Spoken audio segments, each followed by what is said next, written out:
Lise y présente Sur le toit de l'enfer d'Ilaria Tutti, lu par Nathalie Once.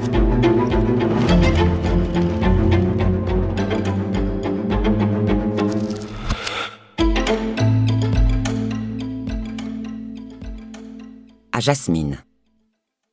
Alors, ô ma beauté, dites à la vermine qui vous mangera de baisers que j'ai gardé la forme et l'essence divine de mes amours décomposés.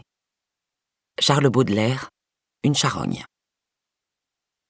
N'oubliez pas, nous marchons en ce monde sur le toit de l'enfer en regardant les fleurs. Kobayashi Issa, 1763-1828.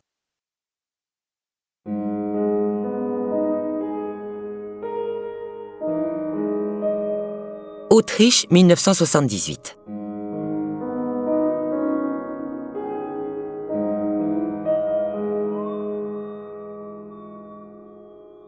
Une légende pesait sur cet endroit, de celle qui s'accroche au lieu, comme une odeur persistante. On racontait qu'en plein automne, avant que les pluies ne se transforment en neige, le lac de montagne relâchait de sinistres exhalaisons. Elle s'échappait de l'eau comme de la vapeur et remontait les pentes avec la brume matinale aux heures où le ciel se reflétait dans le bief. C'était le paradis qui se reflétait dans l'enfer. On pouvait alors entendre des sifflements comme de longs ululements envelopper l'édifice datant de la fin du XIXe siècle sur la rive est. L'école. C'était ainsi qu'ils l'appelaient en bas au village. Mais au fil des époques, ces murs avaient plusieurs fois changé de destination et de nom.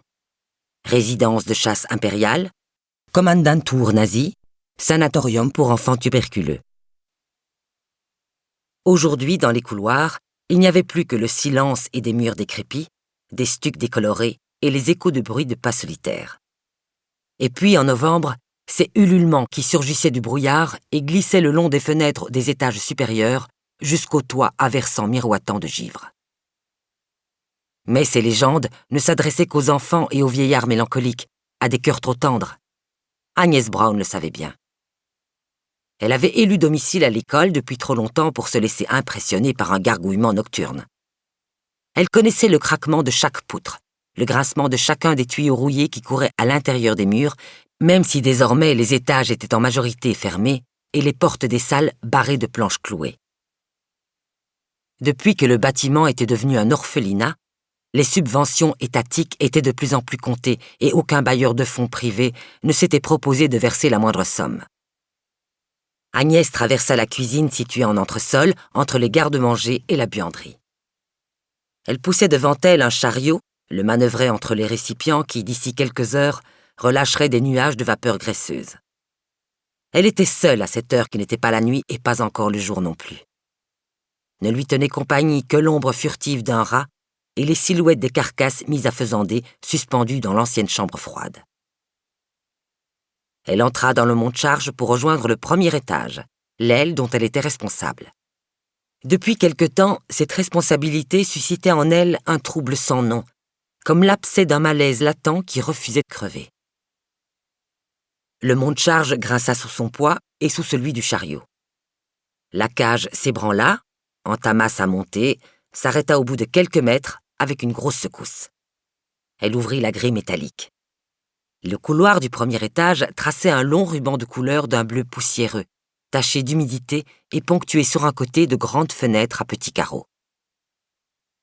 Un volet battait à intervalles réguliers. Elle lâcha son chariot pour aller le bloquer. La vitre était froide et embuée. Elle l'essuya d'une main, y dessinant une sorte de hublot. L'aube éclairait peu à peu le village en bas dans la vallée. Les toits des maisons étaient comme autant de minuscules dominos couleur de plomb. Plus en hauteur, à 1700 mètres au-dessus du niveau de la mer, entre le village et l'école, l'étendue immobile du lac se colorait de rose entre les bancs de brume. Le ciel était clair, mais Agnès savait que le soleil ne réchaufferait pas la clairière escarpée.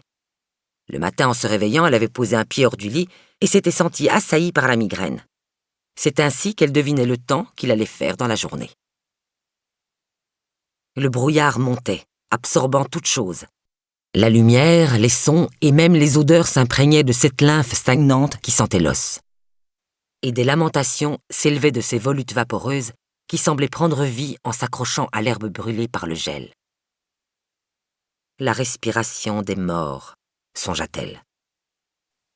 C'était le vent, le buran qui soufflait violemment du nord-est. Échappé des steppes lointaines, il avait parcouru des milliers de kilomètres pour finalement s'enfoncer dans le couloir de cette vallée en grondant contre les berges du fleuve en lisière de la forêt, se répercuter contre les francs-bords alluviaux et ressurgir en sifflant avant de se fracasser sur la paroi rocheuse. « Ce n'est que le vent », se répéta-t-elle. L'horloge à balancier de l'entrée sonna 6 coups. Elle allait être en retard, mais Agnès ne bougea pas. Elle temporisait, elle le savait, et elle savait aussi pourquoi. De la suggestion mentale. Nous espérons que vous avez apprécié cet aperçu. Pour continuer à écouter ce livre audio sur Google Play Livres, utilisez le lien dans la description de la vidéo.